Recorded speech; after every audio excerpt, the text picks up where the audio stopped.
आखिर क्यों गुजरात के लोग इंडियन आर्मी में जाना नहीं चाहते और ये पेड़ पिछले 1.5 सालों से लगातार जलने के बाद भी जिंदा कैसे है। और वीडियो के आखिर में जानेंगे एक ऐसे मंदिर के बारे में जहां हनुमान जी गिलहरी के रूप में दर्शन देते हैं। हाल ही में जब पूरा देश अग्निपथ योजना के विरोध में खड़ा था, उस समय गुजरात में इस योजना का कोई विरोध नहीं देखने को मिला। इसके पीछे की सबसे बड़ी वजह वहाँ के लोगों की फौज में सबसे कम संख्या है। लेकिन आखिर गुजरात के लोगों की संख्या सेना में इतनी कम होने के पीछे का कारण क्या है? दरअसल गुजरात हमेशा से व्यापार के लिए जाना जाता रहा है, इसलिए सेना में जाने के बजाय लोग व्यापार करने पर ज्यादा ध्यान देते हैं। यानी कि गुजरात के लोग सेना में जाने की जगह देश की अर्थव्यवस्था में अपना योगदान देकर देश की सेवा कर रहे हैं। और दूसरी सबसे बड़ी वजह गुजरात का इतिहास भी है, क्योंकि यहाँ कभी कोई बड़ा विद्रोह सुनाई नहीं दिया। साल 1297 में जब अलाउद्दीन खिलजी ने इसे अपने बस में कर लिया था, उसके बाद यहाँ सिर्फ छोटे मोटे सैन्य विरोध ही हुए। इसके अलावा ब्रिटिशर्स भारत आए और उन्होंने अपनी सेना तैयार की। उसमें ब्रिटिशर्स ने सिर्फ उन्हीं लोगों को रखा जिन इलाकों को उन्होंने खुद जीता था, ताकि इन पर वो अपना दबदबा बनाए रख सकें। उनकी सेना में ज्यादातर लोगों की भर्ती पंजाबी, हिंदू, सिखों और मुस्लिमों से की गई।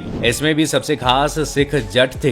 हालांकि आज के समय में धीरे धीरे इनकी संख्या पहले से काफी ज्यादा बढ़ रही है। साल 2009 में करीब 719 गुजराती सिपाहियों की सेना में भर्ती हुई थी, जबकि भारतीय सेना में जवानों की संख्या 10 लाख के करीब है। क्या आपने कभी सोचा है फौज में जाने के बारे में? हमें कमेंट करके जरूर बताइएगा। नंबर 4, आमतौर पर जब भी किसी जंगल में आग लगती है तो वो 2 से 3 दिनों में जलकर खाक हो जाता है। लेकिन दुनिया में एक ऐसा भी पेड़ है जो कुछ सालों से लगातार जल ही रहा है। ये पेड़ कैलिफोर्निया में है, जहां साल 2020 में बहुत भयंकर आग लगी थी। इस खतरनाक आग ने 1.5 लाख एकड़ जमीन में फैले इस जंगल को जलाकर खाक कर दिया था। मामला शांत होने के कुछ समय बाद अब नेशनल पार्क सर्विस स्टाफ वहां का जायजा लेने पहुंचे। तब जो देखा देखकर उन्हें अपनी आंखों पर यकीन नहीं हुआ। इस जंगल का एक पेड़ इतने समय बाद भी आज जल रहा है। बहुत खोज करने के बाद वैज्ञानिक भी इस बात से हैरान है कि ऐसा कैसे पॉसिबल है। आपको बता दें कि ये पेड़ सिकुआ का है, जिसके बारे में वैज्ञानिकों का कहना है कि शायद ये बर्फबारी और बारिश की वजह से आज तक पूरी तरह से नहीं जल पाया और अंदर ही अंदर सुलग रहा है। नंबर 3, बच्चे हो या बड़े, कैंडीज और टॉफीज सभी को बहुत पसंद होती है। और अब सोचिए कि कोई अगर आपको इन्हीं कैंडीज को खाने के बदले में पैसे दे, तब कैसा होगा? यकीन नहीं होता ना? तो हम आपको बताते हैं कि कनाडा में एक ऐसी कंपनी है जो कैंडीज खाने के बदले में लाखों की सैलरीज दे रही है।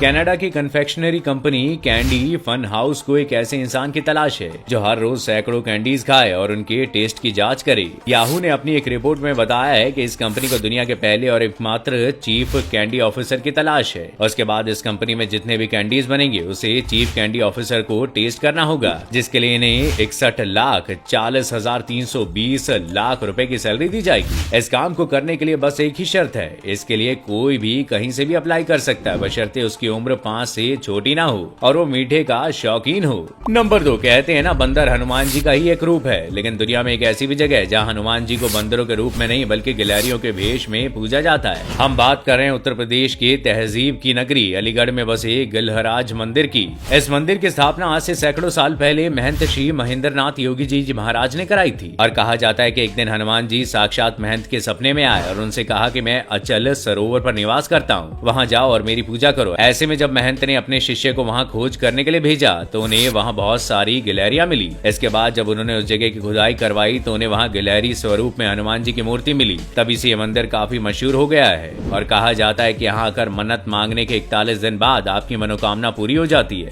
नंबर 1, एक अच्छी नींद आने के लिए अच्छे तकिए का होना बहुत जरूरी है, लेकिन दुनिया में एक ऐसा तकिया भी है जिसके बारे में सुनकर आपकी नींद छूमंतर हो जाएगी। इस तकिए की कीमत इतनी ज्यादा है जिसमें एक लग्जरियस कार तक आ जानी है। दुनिया के सबसे महंगे तकिए का दाम 45 लाख रुपए है, जिसे बनने में एक आधा साल नहीं बल्कि 15 साल का टाइम लगा। इस खास तकिए को चारों कोनों से हीरो से सजाया गया है और इसकी सुंदरता बढ़ाने के लिए इसमें नीलम भी लगवाए गए हैं। इस खास तकिए को नीदरलैंड के एक फिजियोथेरेपिस्ट ने स्लीपिंग डिसऑर्डर वाले लोगों के लिए बनाया है। इस तकिए को बनाने में आम तकिए में भरे जाने वाली रुई का इस्तेमाल नहीं किया गया, बल्कि रोबोटिक मीलिंग वाली रुई का इस्तेमाल किया गया है। जो भी इस तकिए को खरीदेगा वो इस पर सोए या ना सोए, लेकिन अपनी जान से ज्यादा इसकी हिफाजत जरूर करेगा। वैसे क्या आपको अच्छी नींद आती है? हमें कमेंट करके जरूर बताइएगा।